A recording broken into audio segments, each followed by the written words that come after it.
Welcome back to my channel, Burns Vlog, Mechanic Vlog. Ayan po, GMC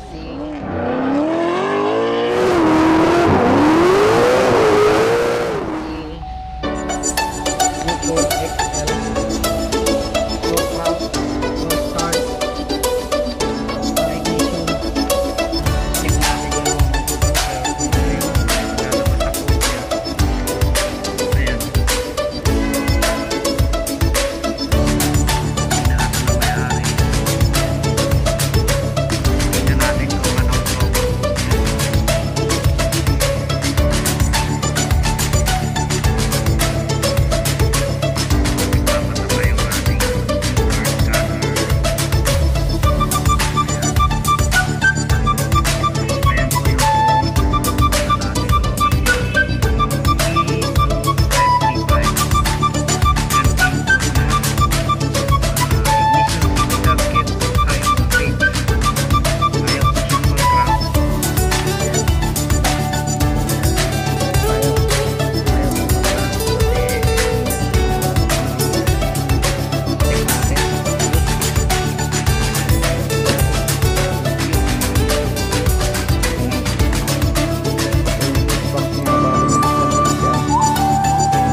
Number 56 po, ECM ignition 15 amperes.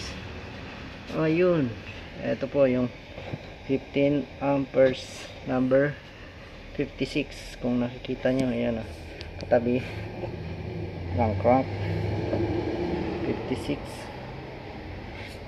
dito. Ayan, number 56. Titingnan natin yan.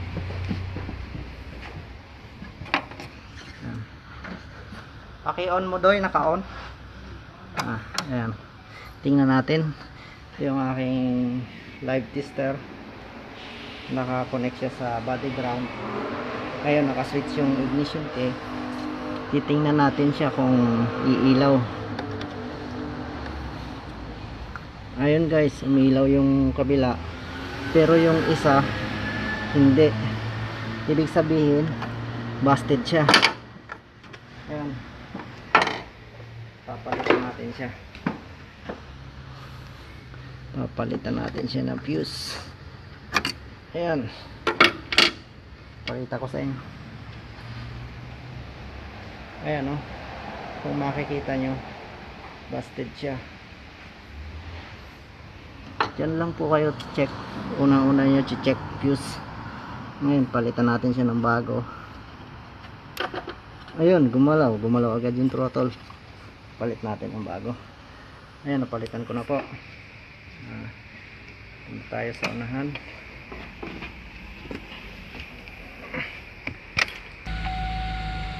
Ayun, mandar na po. Tingnan natin ulit kung may code. Tingnan ulit natin kung may code pa siya.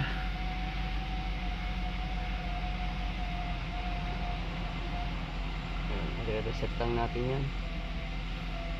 Guys, meron pero i-reset lang yan. Marami siyang code. Meron siya sa mission, electronic brake control module. I-reset lang po natin yan. Pagkatapos okay na, wala na siyang check engine. Kung makikita nyo, may check engine siya. Ayan. Ito po yung code nya. Re-reset lang natin yan. Ayun, wala na.